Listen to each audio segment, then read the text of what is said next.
오늘은 여백, 하나님이 다루게 하다는 주제로 함께 말씀을 나눌까 합니다. 여백, 하나님이 다루게 하다, 다루시게 하다.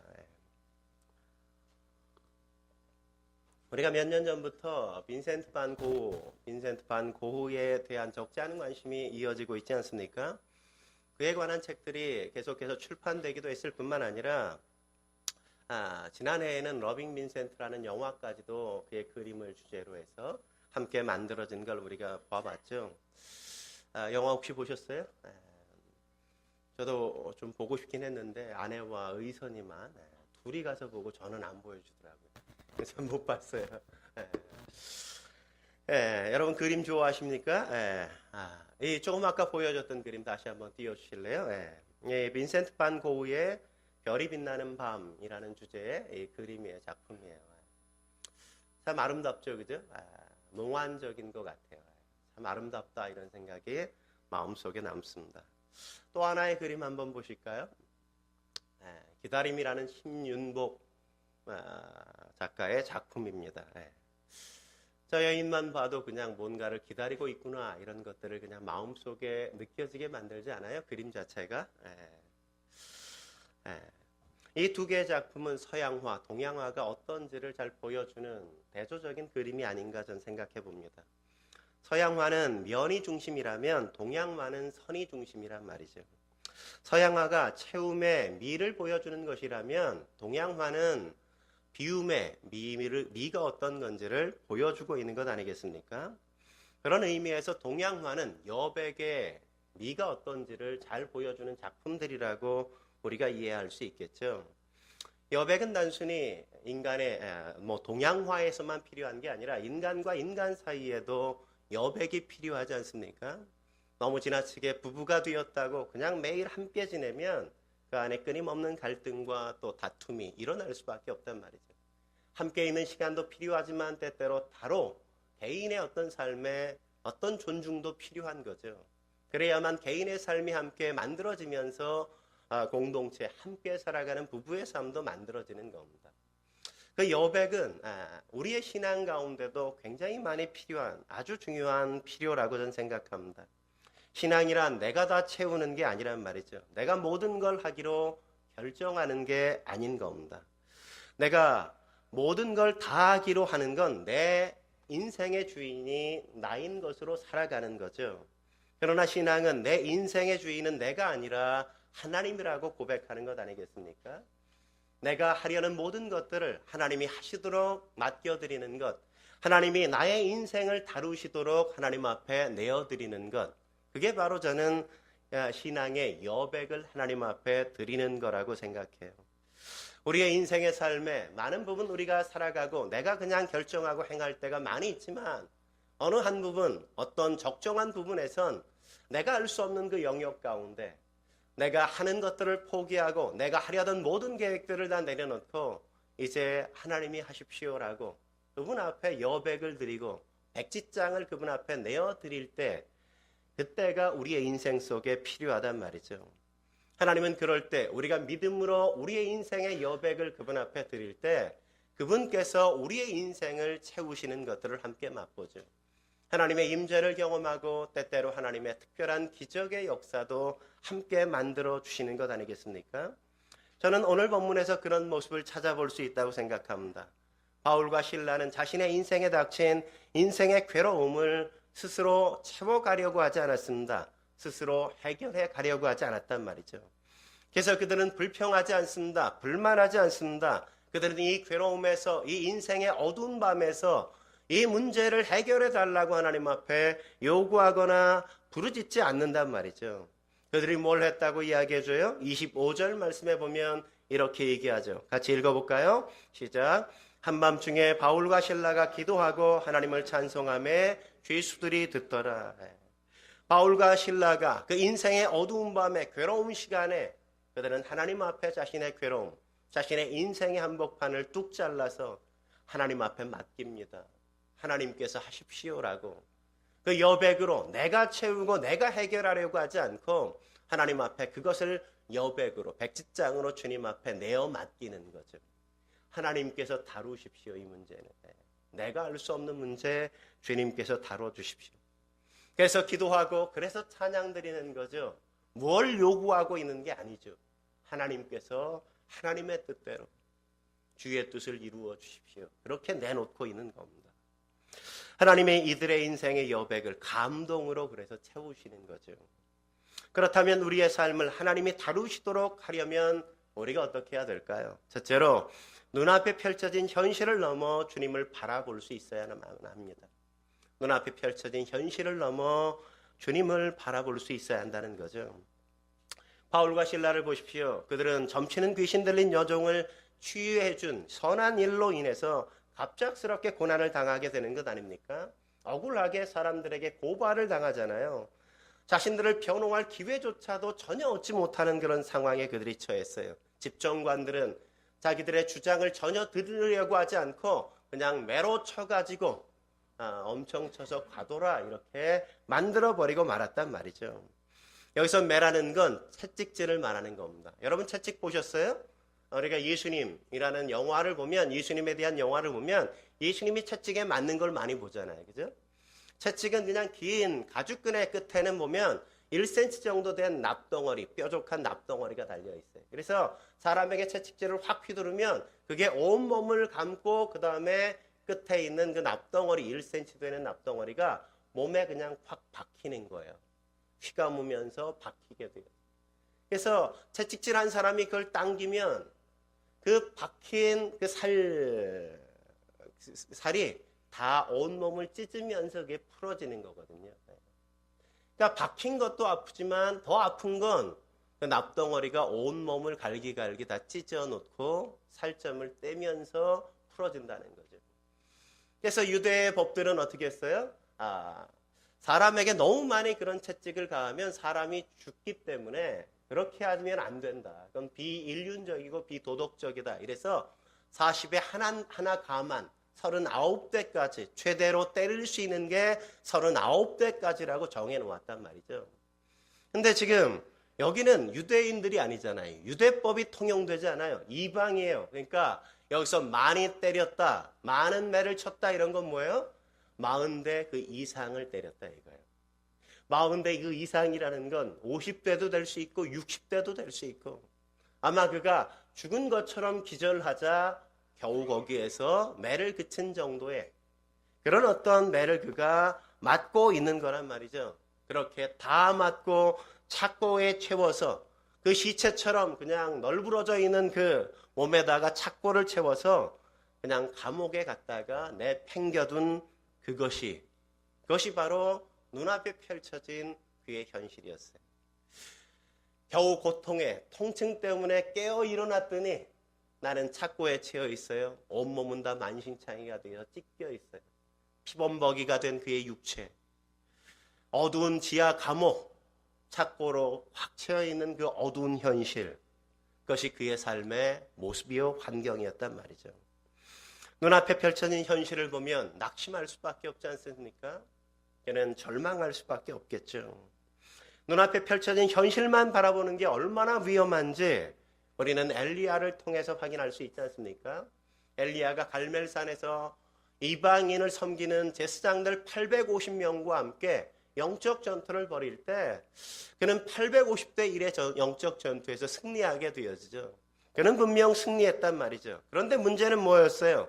이세벨, 아합의 왕의 부인이었던 이방신을 섬겼던 이세벨이 내가 엘리야를 가만 놔두지 않겠다. 위협하지 않습니까? 내가 반드시 잡아 죽이리라. 이게 위협한단 말이죠. 그래서 열왕기상 19장 2절 3절에는 그 모습을 이렇게 기록하고 있어요. 같이 한번 읽어볼까요? 시작. 이세벨이 사신을 엘리야에게 보내어 이르되 내가 내일 이맘때에는 반드시 내 생명을 저 사람들 중 한 사람의 생명과 같게 하리라. 그렇게 하지 아니하면 신들이 내게 벌 위에 벌을 내림이 마땅하니라 한지라. 그가 이 형편을 보고 일어나 자기의 생명을 위해 도망하여 해. 그는 영적인 전투에 승리했지만 그가 지금 바라본 눈앞의 현실은 뭐예요? 이세벨이 내가 죽지 않으면, 나를 잡아 죽이지 않으면 나는 결코 그 신들로부터 생명을 얻을 수 없다 이렇게. 그러니까 나를 잡아 죽이려고 하는 이세벨의 그 도끼 어린 눈빛, 그의 분노, 이런 게 그의 눈앞에 펼쳐지고 있는 거죠. 그러자 그거 어떻게 해요? 그는 도망쳤단 말이에요. 그 현실에 사로잡히자 도망쳐요. 두려움에 사로잡혀요. 그리고 그는 멀리 도망가서 뭐라 그래요? 하나님, 그냥 죽여주세요. 그래서 죽여주세요. 네. 우리가 눈앞에 펼쳐진 현실을 볼 때마다 우리가 느끼는 게 뭐예요? 그냥 죽여주세요. 그 말이 우리의 입술에 나오잖아요. 베드로도 보십시오. 베드로도 마찬가지 아닙니까? 광풍이 그가 배를 타고 갈 때 광풍이 막 불어쳤어요. 바다에서 고난을 당합니다. 그 광풍 속에서 예수님이 걸어오는 걸 보자 베드로는 성난 파도 위를 걷고 싶은 욕망이 있었단 말이죠. 예수님이 걷는데 나도 걷고 싶다 이런 마음이 그 광풍 속에서 그런 생각을 그가 했어요. 그래서 그가 뭐라고 얘기합니까? 예수님에게 말씀드리기를 주님 저에게 물 위로 걸어오라고 말씀해 주십시오. 그러니까 예수님이 와 그렇게 얘기했단 말이에요. 와 이렇게 얘기하니까 뭐 앞뒤 보이는 게 예수님밖에 보이지 않아요. 그는 물 위를 걸어오시는 예수님을 보니까 그는 막 물 위로 뛰어서 막 예수님 앞에 달려가기 시작해요. 근데 예수님을 바라봤던 그 눈빛이 내가 지금 뭐 하고 있나? 바람이 부는 것, 광풍이 부는 것, 파도가 일렁이는 걸 보기 시작하자 어떻게 해요? 마음에 두려움이 찾아와요. 그러자 그는 물속에 빠져드는 걸 보죠.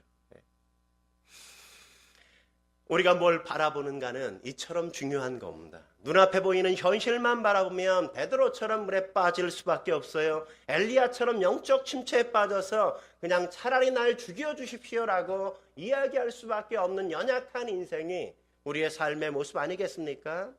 사도 베드로가 그랬고 위대한 선지자 엘리야가 그렇게 하루아침에 인생이 무너져서 그냥 차라리 죽여주십시오라고 이야기했다면 우리의 눈앞에 펼쳐진 현실 앞에 그 어떤 인생이 어떤 믿음의 사람이 감히 내가 넘어갈 수 있다고 자신할 수 있겠습니까?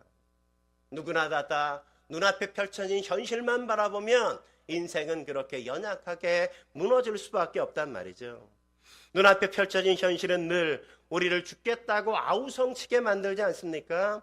조금만 힘들면 힘들어 죽겠다고 이야기하고 조금만 어려우면 어려워 죽겠다고 이야기하고 조금만 배부르면 배불러 죽겠다고도 이야기하잖아요.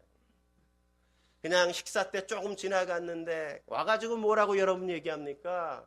배고파 죽겠어. 뭐 며칠 굶은 것도 아니야. 겨우 한 끼 식사 때 조금 지나가서 12시 넘어서 뭐 1시 됐다고 배고파 죽겠다고. 그렇게 이야기하지 않습니까? 이게 우리만이 아니죠. 에서가 그랬잖아요. 에서가 사냥하러 나갔다가 식사 때가 조금 지나서 막 돌아왔어요. 근데 야곱이 팥죽을 딱 끓여놓고 있어요. 에서가 뭐라 그래요? 팥죽을 딱 보면서 얘기하는 게 창세기 25장 32절 죽겠다고 얘기한단 말이죠. 뭐라고요? 에서가 이르되 내가 죽게 되었사오니 이 장자의 명분이 내게 무슨 유익이 있으리요? 이렇게 얘기하죠. 여러분 식사 시간 조금 지났다고 배고파 죽어요? 그렇게 죽는 건 없어요. 그렇게 죽는 거네. 한 끼 굶는다고 죽지 않습니다. 그런데 시선이 온통 팥죽에 가 있고 배고픈 현실에 가 있으니까 그거밖에 보이지 않아요. 현실이 지나치게 과장되게 해석되고 있단 말이죠. 이런 현실에 대한 과장된 인식이 에서를 망하게 만들고 에서의 인생을 그냥 쓸모없는 인생이 되게 만드는 것 아니겠습니까? 그러나 오늘 바울과 실라를 보십시오. 그 시선이 기도하며 하나님을 바라보고 있잖아요. 그 시선이 찬양하면서 하나님을 향하고 있는 걸 우리가 확인할 수 있지 않습니까? 그들이 하나님 앞에 고난 속에 어두운 밤 속에 인생의 절망적인 환경 속에서 그럼에도 불구하고 그 이 현실 속에 하나님 앞에 기도하고 하나님 앞에 찬양 드리면서 주를 바라보자 어떤 역사가 있어요. 주님이 다루십시오라고 기도드리자 26절 어떤 일이 일어납니까? 26절 같이 읽어볼까요? 시작. 이에 갑자기 큰 지진이 나서 옥터가 움직이고 문이 다 곧 다 열리며 모든 사람의 메인 것이 다 벗어진지라. 하나님을 바라보니까 그러면서 하나님이 이 현실을 다루시도록 하나님 앞에 여백으로 그분 앞에 뚝 잘라 나의 인생을 맡겨드리자 하나님이 이 고통의 현장을 기적의 현장으로 바꾸시는 걸 여기서 보는 것 아닙니까? 옥토가 흔들려요. 옥문이 열려요. 그리고 메인 것이 다 벗겨졌단 말이죠. 메인 것이 다 벗겨졌어요. 고난의 현장이 기적의 현장으로 변화되는 거죠. 그렇습니다. 우리가 괴로운 시간에 우리의 인생의 한밤중에 눈을 떠서 우리의 현실을 넘어 하나님을 바라보고 그분 앞에 이 여백으로 그분 앞에 나의 인생을 맡겨드릴 수 있다면 하나님께서 그 현장을 기적으로 바꾸실 수 있는 겁니다. 힘드십니까? 어려우세요? 네. 그러면 하나님 앞에 내가 그 문제를 해결하려고 발버둥치지 마세요. 여러분, 그 빠졌을 때 발버둥치면 어떻게 돼요? 더 깊게 빠져들잖아요. 그럴 때 뭐라 그래요? 움직이지 마. 움직이지 마. 그죠? 움직이지 않아야 돼요. 움직이지 않아요. 그냥 맡겨드려야 돼요. 내가 발버둥치면 더 악화만 되지 해결되지 않아요. 하나님이 이 임재하시옵소서. 하나님이 만져주십시오. 그게 우리가 해야 될 가장 중요한 일. 한 걸음 더 나아가서 우리의 삶을 하나님이 다루시게 하려면 어떻게 해야 될까요? 두 번째, 어떤 상황에도 성경적인 가치관을 갖고 살아야만 한다는 겁니다. 어떤 상황에도 성경적인 가치관을 갖고 살아야 된다는 거죠. 저는 오늘 이 본문에서 충격적인 건 사실 옥토가 흔들리고 옥문이 열리고 사람들이 묶인 게 다 풀어진 건 아니라고 생각해요. 사실 감옥에서 이런 일이 일어나면 다 풀어지면 우리가 어떻게 해야 돼요? 응? 다 도망쳐야죠. 그죠? 오, 하나님이 은혜네. 하나님이 하셨네. 뭐 이러고 우린 다 도망쳐야 되잖아요. 그래서 27절에 뭐라고 이야기합니까? 27절 말씀 같이 읽어볼까요? 시작. 간수가 자다가 깨어 옥문이 열린 것을 보고 죄수들이 도망한 줄 생각하고 칼을 빼어 자결하려 하거늘. 옥문이 열리고 메인 것이 다 풀러졌어. 그러면 어떤 일이 오게 벌어져야 돼요? 죄수들이 다 탈옥해야 되는 게 정상적이잖아요. 우리가 기도했다면 우리가 고통 속에서 기도하고 하나님 구원해 주십시오라고 얘기했는데 옥문이 열렸어. 메인 게 다 풀어졌어. 그러면 아싸 하나님이 역사하셨네. 하나님이 날 도우셨구나. 하나님이 날 구원하셨어. 이러면서 다 도망치고 할렐루야 부르면서 나가는 게 보편적이고 정상적인 일이란 말이에요. 그러니까 간수장도 지금 그렇게 되었다고 옥문이 열린 걸 보고 생각했기 때문에 죄수들이 다 도망갔으니까 뭐 했어요? 자결하려고 했다고. 그냥 자살하려고 했다고. 왜요? 죄수가 내가 감시하던 죄수가 도망치면 죄수가 짊어져야 될 그 모든 짐을 이 간수가 다 당해야 됐기 때문에 그런 거예요. 사형수가 도망쳤다. 그러면 간수가 사형수가 되는 거예요. 신문을 받아야 될 죄수가 도망쳤다. 그러면 내가 신문을 대신 당하는 그 고통을 느껴야 하는 거란 말이죠. 근데 이 간수는 뭘 했어요 그동안? 신문에 봤잖아요. 사형장으로 사람들을 끌고 가봤다고. 그게 어떤 건지 그는 어때요? 이미 많이 충분히 알고 있어.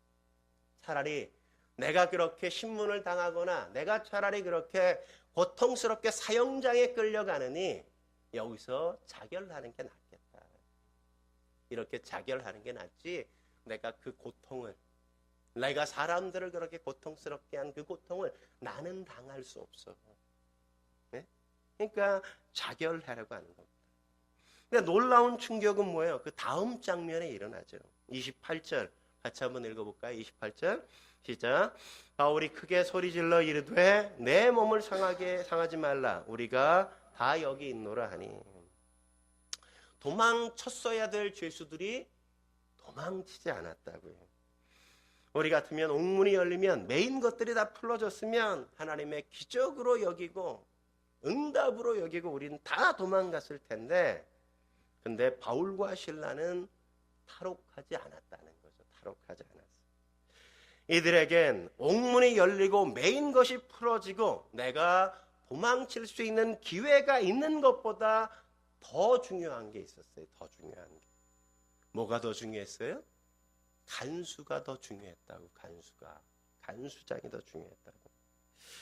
바울과 실라는 자신만 생각한 게 아니에요. 나만 좋으면 상관없다고 생각하지 않았단 말이에요. 남이야 어떻게 되든 나만 은혜를 경험하고 나만 자유롭게 되어지고 나만 잘 나가면 괜찮은 거지. 그렇게 그는 생각하지 않았다는 겁니다. 간수가 당할 일에 대해서 그는 충분히 이미 생각하고, 그래서 그가 도망치면 간수가 앞으로 당할 일들이 눈에 밟혀서 도망갈 수 있는 그 기회, 탈옥할 수 있는 그 기회를 외면하고 있단 말이에요. 외면하고 있어요. 간수를 위해 바울과 실라는 도망가지 않기로 결정했어요.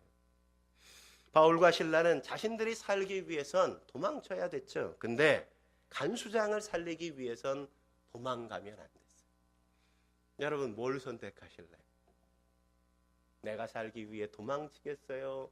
남 살리기 위해 내가 고난을 당하기로 여기에 머무르는 걸 선택하겠습니까? 그래서 간수장이 자결하려는 한순간 바울이 뭐라고 외쳐요? 내 몸을 상하지 말라. 우리 여기 있어. 우리 안 도망쳤어. 걱정하지 마. 너에게 피해가 가지 않을 거야. 그 이야기를 여기서 하고 있는 거죠. 이 바울의 목소리를 듣곤 간수장이 얼마나 충격을 받았겠어요. 29절에 보면 뭐라고 얘기합니까? 그래서 이렇게 반응하는 걸 보죠. 29절 읽겠습니다. 시작. 간수가 등불을 달라고 하며 뛰어들어가 무서워 떨며 바울과 실라 앞에 엎드리고, 간수장이 직접 등불을 뺏어서 뛰어들어갔어요. 근데 거기에 있는 바울과 실라를 보고 무서웠어요. 떨었어요. 이게 도대체 어떻게 된 일인가? 이런 일이 어떻게 가능한가? 그래서 바울과 실라 앞에 엎드리잖아요. 지금 바울과 실라는 뭐예요? 죄수. 간수장이 죄수 앞에 엎드린다는 게 말이 돼요?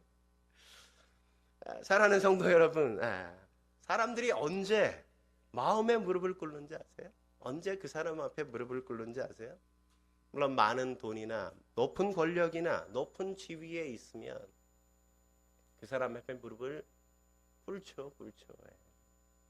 그 사람 앞에 무릎을 꿇지만 뒤에 가서는 뒷담화 엄청 하죠. 그죠?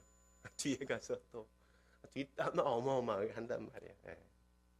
그게 아니라 진심으로 내가 그 사람에 대해서 존경하는 마음으로 무릎을 꿇는 게 어떤 순간이냐 이거예요. 우리가 세상과 다른 가치관으로 살 때, 세상 사람들이 예상할 수 없는 방법으로 우리가 행동할 때, 그때 세상 사람들은 무릎을 꿇는 것 아니겠습니까? 간수가 지금 그런 거란 말이죠. 어제 난 뭐 했어요? 어제 나는 바울과 실라를 고문했어요.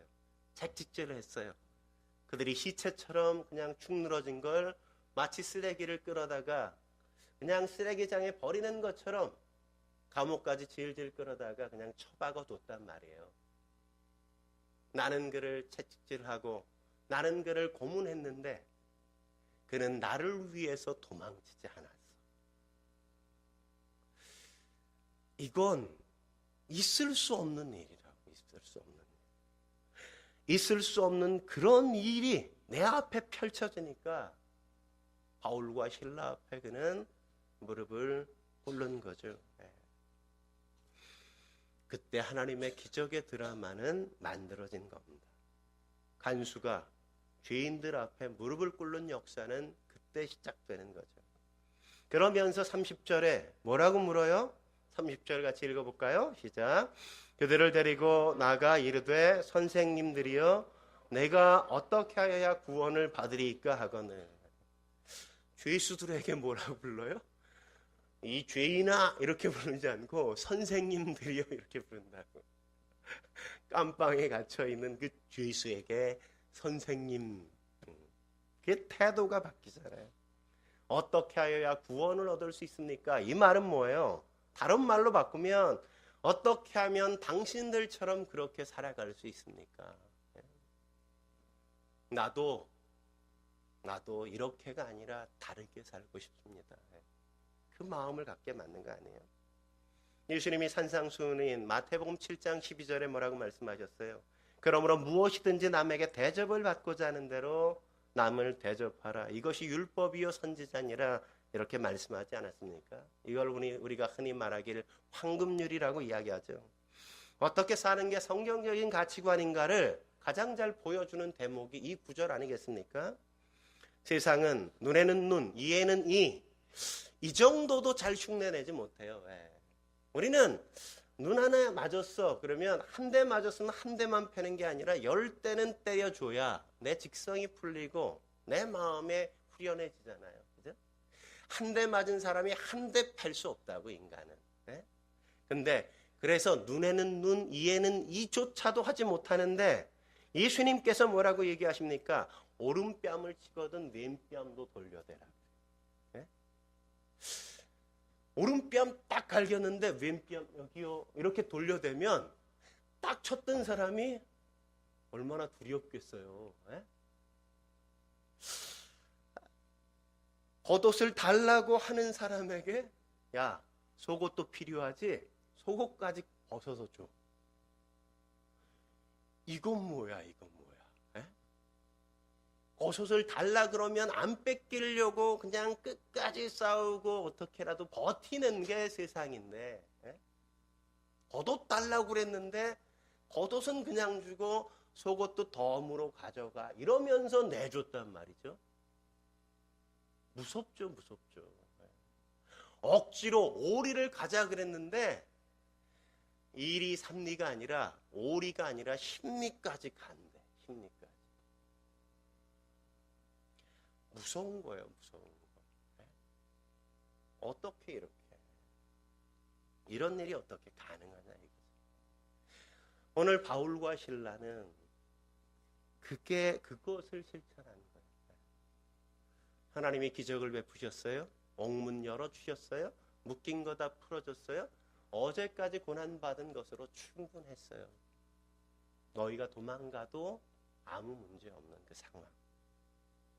근데 간수 때문에 날 때린, 날 폭력한 그 사람 때문에 도망가지 않기로 하고. 그 포기가 있으니까 거기까지 성경적 가치관으로 윤리로 사니까 간수장이 무릎을 꿇는 거죠. 간수장. 옳고 그른 거 따지는 거 그건 누구나 다 하는 거죠. 옳고 그른 대로도 못 살잖아요. 근데 하나님은, 성경은, 예수를 믿는 사람은 이렇게 사는 거라고. 이게 우리에게 살도록 부름받은 자유라고. 성경은 그렇게 이야기하고 있는 거죠. 왜 세상 사람들이 기독교에 대해서 비난하고 욕하는 겁니까? 여기에 있잖아요.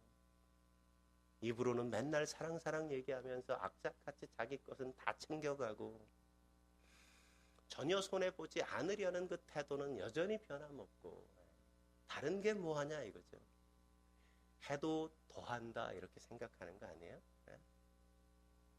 포기할 줄 알고 내려놓을 줄 알고 그것에서 행복을 느낄 줄 알고 그게 바보라 그래도 등신처럼 보여져도 그런 예수님이 그렇게 바보 같고 등신 같고 천치같이 사셨으니까 그래서 우리를 구원하셨으니까 우리도 당연히 그렇게 사는 게 마땅하게 여기고 그 인생길을 걸어가는 게 우리의 삶의 모습이라고 말씀하시는 거죠. 그러므로 사랑하는 성도 여러분, 내가 사람들이 마음으로 엎드리게 만들 수 있어야 돼요. 그게 하늘을 경험하게 만드는 거예요. 하늘을. 땅을 경험하게 만드는 게 아니라 하늘이 뭔지, 하나님이 어떤 분이신지를 우리로 경험하게 만들어주는 삶. 그래야 세상 사람들이 주 앞에 엎드리죠. 우리가 그 삶을 실패하기 때문에 기독교는 배척을 당할 수밖에 없는 거죠. 마지막으로 우리의 삶을 하나님이 다루시게 하려면 어떻게 해야 됩니까? 세 번째, 기회가 주어졌을 때 확실하게 복음을 전할 수 있어야 된다는 겁니다. 첫 번째 기적은 옥토가 흔들리고 옥문이 열리고 메인 것이 다 풀어지는 거였어요. 그러니까 환경적인 기적이죠. 그죠? 두 번째 기적은 간수장이 죄인 앞에 무릎을 꿇는 거죠. 그죠? 야, 그런 일이 어디 있을 수 있어요? 저는 그게 기적이에요.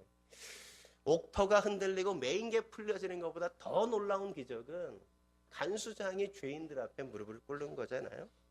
세 번째 기적은 뭐예요? 간수와 간수를 통해 그의 온 가족이 구원받는 것 아니겠습니까? 하나님을 믿게 되는 거죠. 어떻게 간수와 간수의 가족이 다 하나님을 믿게 되죠? 간수가 어떻게 하여야 구원받을 수 있습니까? 라고 물을 때 바울과 실라가 주저없이 복음을 전하잖아요. 아주 심플하게 복음을 말한단 말이죠. 31절 뭐라고 이야기하죠?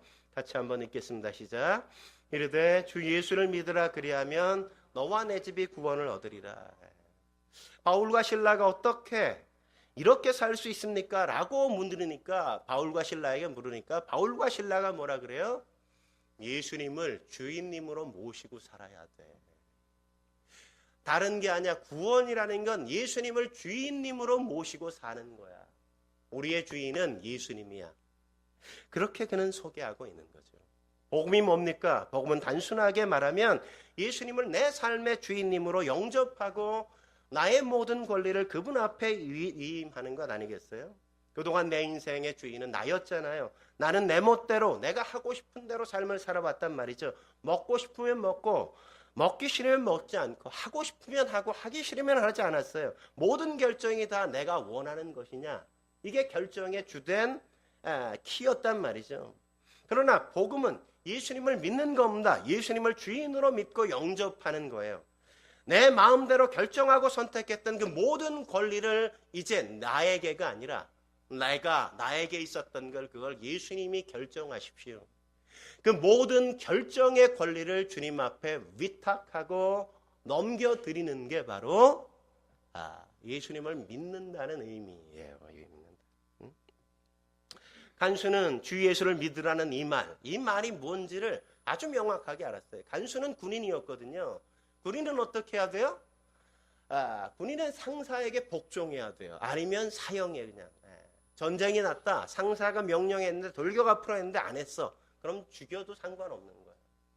그는 상사에게 복종해야 될 뿐만 아니라 로마의 황제에게 복종해야 됐단 말이죠. 로마의 황제가 죽으라 그러면 죽어야 되는 거예요. 그게 주인이라고 주인.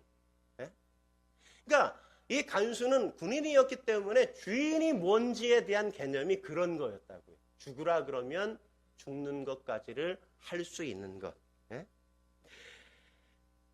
하나님 앞에 내 생사 여탈권까지를 다 드리는 것. 그게 바로 주인이란 말이죠. 우리 수아랑 오늘 다혜리가 계속 어린이 예배, 우리 어른 예배 함께 드리고 있는데 다혜리한테 장난감을 딱 사줬어요. 그러니까 다혜리에게 네 거야 이러고 사줬는데 다혜리가 뭐 할 때마다 아빠가 그건 그렇게 하면 안 되지. 이건 이렇게 하면 안 되지. 자꾸 간섭해. 그게 다혜리 겁니까? 아니죠. 다혜리가 갖고 놀다가 갖기 싫으면 그냥 부서뜨려도 거기에 대해서는 아무 말을 안 하는 게 주인인 거잖아요. 그죠? 하나님이 우리의 인생의 주인이라는 건 우리의 삶을 살아갈 때 어떤 어려움이 있고 고난의 현장 속에 나를 두신다고 해도 내가 거기에 대해서 이게 뭡니까? 라고 반항하거나 이게 도대체 뭐예요? 이렇게 얘기하는 건 하나님이 나의 인생의 주인이 아니라는 거죠.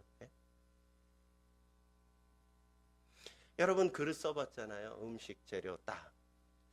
그릇에 여러분이 뭘 담는데 그 그릇이 왜 나한테 이런 걸 담아? 이렇게 얘기하는 거 봤어요? 그릇은 그렇게 얘기하지 않아.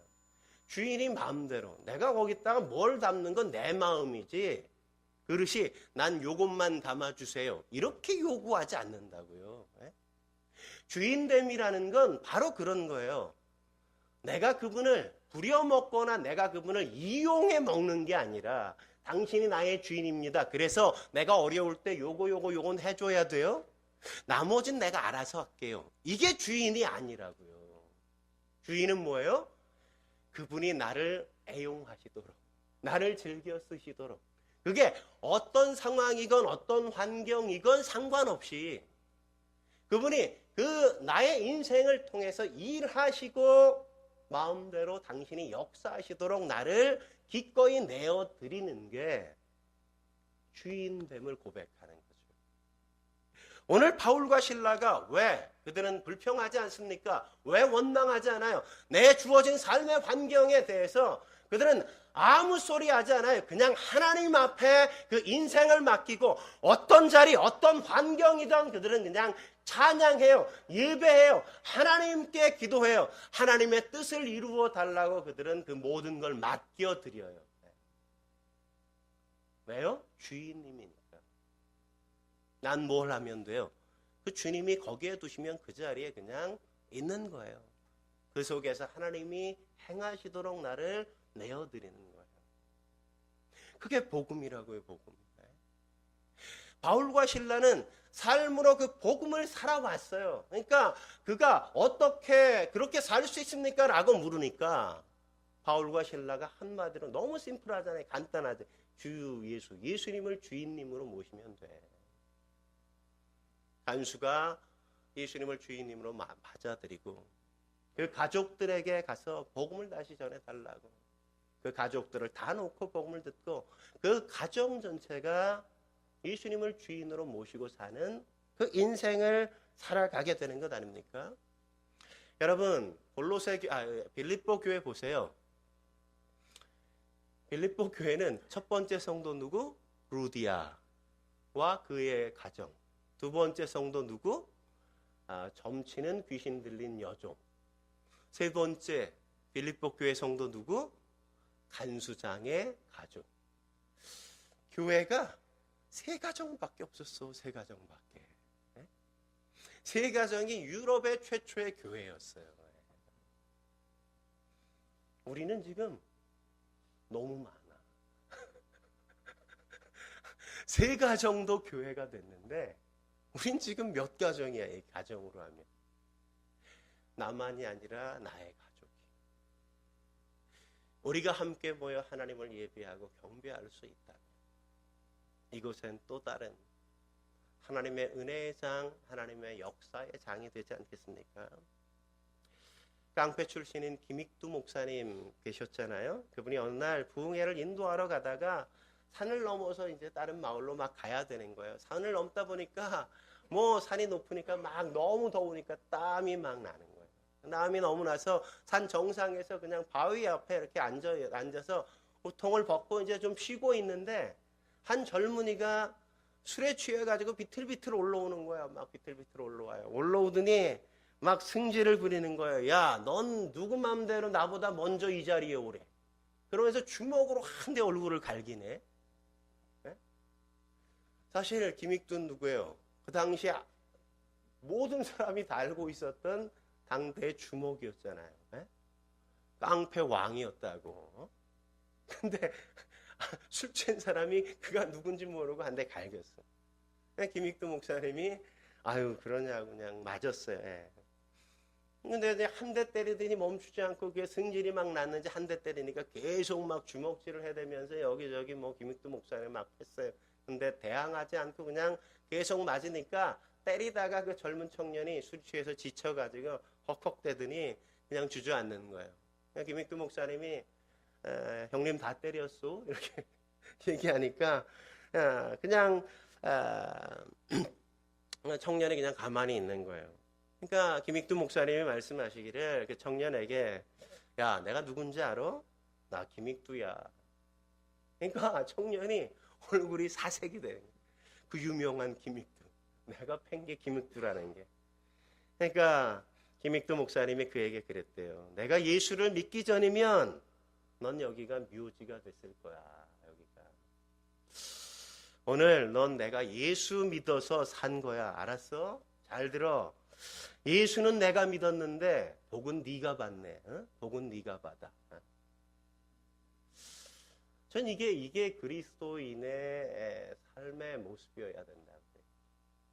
예수는 내가 믿었는데 누가 복을 받아요? 내 주변 사람이 복을 받아요. 내 주변 사람이 나 때문에 복이 없다. 그는 내가 잘못 살고 있는 거죠. 네?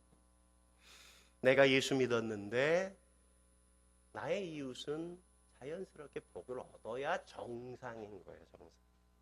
이 청년이 그 사실을 알고 어떻게 해야 됩니까? 막 이랬더니 너 나 따라와. 이랬더니 부흥회 데리고 가서 앉아서 설교를 듣고 예수님을 믿고 거듭난 거예요. 나중에 김익두 목사님 섬기는 장로가 됐다는 거 아니겠어요? 그 청년이.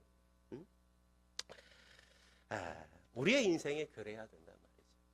오늘 바울과 실라는 죄수가 되고 얻어 터졌지만 그를 통해서 점치는 귀신 들린 여종이 복을 얻잖아요. 치유받잖아요.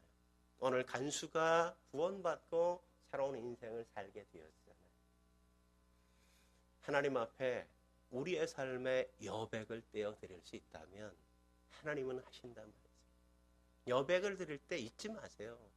여백을 드린다는 건 그분이 주인이라는 거예요. 그분이 마음대로 하라는 거예요. 내가 원하는 대로 이렇게 해주셔야 돼요. 이렇게 다 짜고 다 계산해 놓고 그렇게 하는 게 아니라고. 그분께 맡겨드리는 그게 삶인 겁니다. 여러분, 우리가 우리의 삶 속에 하나님이 다루시도록 내어드려야 될 게 뭐가 있겠습니까? 여러분에게는 어떤 게 하나님이 다루셔야만 될 여러분의 삶의 모습입니까? 내가 하려고 하지 마십시오. 내 고집, 내 아집, 나의 인생의 주인이 나인 것처럼 자꾸 그러지 마십시오. 주님 앞에 맡겨드리셔야 돼요. 함께 기도하시겠습니다. 거룩하신 하나님 아버지, 우리의 삶 속에 임재하셔서 그렇게 일하시도록 우리가 기꺼이 주님의 주인 되심을 인정하고 주님 앞에 우리의 인생 함께 드려야 하는데 때때로 여전히 내가 살아서 주님을 죽이고 내 마음대로 하고자 하는 거대한 욕망과 욕구가 우리의 인생을 불행하게 만들 뿐만 아니라 우리의 이웃의 삶 역시도 불행하게 만들고 있는 때가 얼마나 많은지요. 모든 것이 마치 내가 왕이요 내가 주인인 것처럼 내 마음과 내 뜻대로 되어야만 된다는 아집과 고집, 그 모든 것들을 내려놓게 하시고 나의 모든 기대도 내가 내려놓고 하나님께서 나를 통해 하시옵소서. 이 환경과 여건을 통해 주의 뜻이 이루어지기를 원합니다.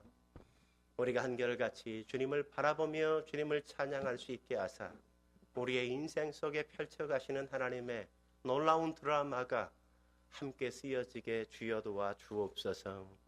주님의 시간, 주님의 때까지 우리의 마음을 다하여 주를 기다릴 줄 아는 주의 사람들로 저희를 삼아 주옵소서. 예수님 이름으로 감사하며 기도드립니다. 아멘.